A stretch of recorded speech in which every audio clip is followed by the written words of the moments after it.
So you're about to be in Africa, and what you don't know is when I pull up in Ghana,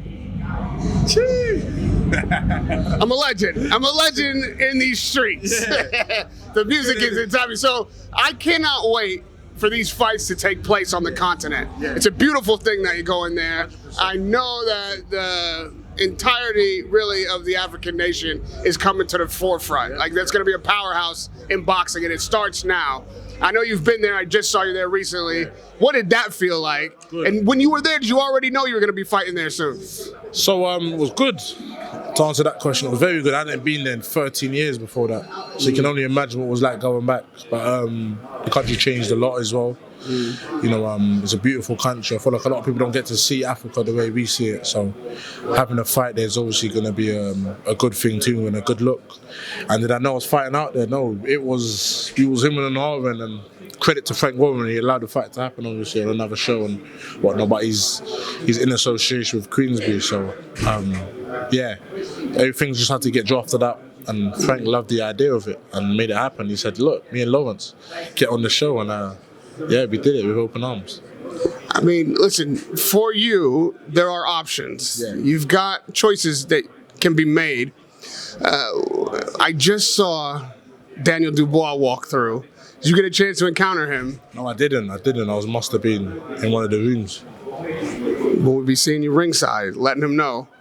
I mean, I think all the heavyweights are going to be up on stage later, so it'll be tasty to see us all in the same sort of vicinity. Is that the fight for you right now? Like, obviously, I love that fight for myself. Knowing them since the amateurs, I think the fans are going to be in for an absolute treat. But yeah, I'd love that fight. Now, you know, obviously everyone on the British side, and really every heavyweight he has faced in Usyk, he's defeated. Yeah. So Dubois losing to Usyk 2 times is no different than Joshua, no different than Fury. No different, and his stock hasn't gone down. If people know boxing, they know Dubois is a serious contender. You know, sometimes the fans can be a bit fickle. Yeah. And they lose a fight, and then all of a sudden this guy ain't this and he ain't that. We always believed he wasn't this, he wasn't that, and then he knocks someone out again and he has a good performance, and it's like, oh wait, no, he is this, he is that. So I know boxing for what it is. So do you believe you would go into that fight as a favorite or an underdog? I'll go into that fight as an underdog. I already know that. He's achieved more than I have as a professional. I'm under no illusion. So by the end of the day, it's not about them, it's about me. I do as I please and I do as I want, and I love the sport of boxing. So as you know, I'm always willing to fight. But I'm not here calling out no fighters. I'm not even going to call out Daniel. Daniel's in his own sort of path and I'm on my path. I'm sure when the time's right, we'll both meet each other. There's all of these heavyweights we brush shoulders with. I'm more than likely going to meet all of these heavyweights that are in the scene right now, just because of my age and where I'm looking to go. So I'm not old, I'm still young, and all of these young fighters are obviously going to be fighting each other soon. I mean, you're answering my questions before I'm even asking them. That's exactly what I'm thinking. And so when you plot your course in your mind, what's your route to heavyweight championship? Obviously, Usyk's holding everything right now, but those things are going to disperse. They are, and it's going to be interesting when it does disperse. There's obviously going to be different mandatories, different voluntaries. So all of these people end up fighting each other, and I'm there. Is there a road you can see for yourself, though? If you were to say, you know, I can get... Honestly, you got to ask the Frank Warrens, the Adam Booths, and my agents them questions. As a fighter, we say yes. David, look, there's this person put forward. It's like, yeah, take it, we want it. So, you know, I can't even say the route, because for me, it's about fighting anybody. There's a goal. There's certain hurdles in front of you. I'm ready to jump over any hurdle I need to get to the finish line. I know this fight hasn't happened yet. We're just a few moments away, really. But for either fighter, do you see Wardley or Joseph Parker being able to beat Alexander Usyk? No. That's just the long and short of it, right? Yeah. Answer is no. But does that mean that they shouldn't give it a try? Not really. You know, it's like saying if you're in the Olympic final with Usain Bolt, do you think these other races are going to win? Truth is, no, you know Bolt's going to win, but that doesn't mean that they should pack up their boots and go back into the changing room, right? Right. So they're trying the things. Every box, at the end of the day, anything can happen. In just a few weeks' time, we'll see Eubank and Ben rematch. How do you see that going? Give him a call for me, please. Call him. Go call him. Look, the one with the hoodie. I don't want to say his name. Yeah. Yeah, you know he's coming. You know he's coming in. You know what I'm saying? You might as well get you some views in that. You know what I'm saying? I know you like this. Like as well. And he's always out there causing rock. Big baby. Uh-oh. Well. What? What you saying, my boy? You got some questions. Yeah. It's not about me. Oh, You want to do it now? Yeah, of course. What y'all want to talk about? What y'all want to talk We want about? to talk about the heavyweight division. What you talk about, man? You know what I mean? I had 2 cups of coffee, so I'm about to wake up. What you want? I mean, there's a lot going on in the heavyweight division. Only one man has all the straps, but everybody is vying for their next opportunity. Where are we seeing Big Baby Miller next time out? You know, I'm a little disappointed in Chisora. We had a contract signed. You know, a lot of bullshit was going on about VADA and all that. We've been signed up. You know, it's like, it's always some bullshit going on. You know what I mean? I think the thing is with boxing is now, especially with me, is that, you know, they know I can sell tickets. They use my name to put on a billboard or something, sell a few thousand tickets within a few days, and then all of a sudden I get moved off the card because one thing might not be right contractual. Chisora's ready to go, bro. Chisora called me 3-4 times, bro. I'm gonna get a 50 fight. We talked about this a year ago. He called me 3-4 times over the last month. We got everything rocking and rolling. There was no problems. So all of a sudden, whoop. I'm hearing about Dylan White. You know, then I'm hearing about Jermaine Franklin. I don't know what's exactly going on, but you know, I know Chisora's not a punk. You know what I'm trying to say? So I don't know if somebody kind of intervened and sabotaged it. You know, I'm hearing some names about that as well too. Somebody overseas and on my side of the pond in America is kind of making deals, you know, and underhanding the show. So I don't know, man. Chisora got an answer for that, but I mean, who has the motivation to undermine the show? I'm not gonna say his name yet.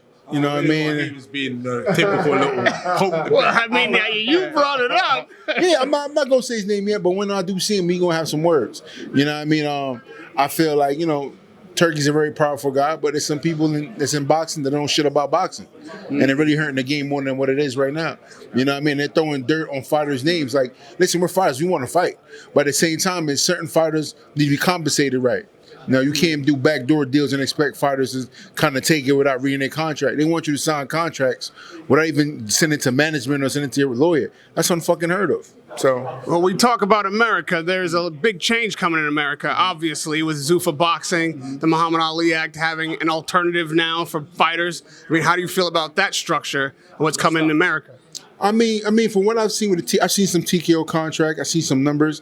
I mean, for your up and coming guy, I think it's great to keep you busy. For a guy like myself, I think it's like a death trap, especially with the people that I've had a conversation with.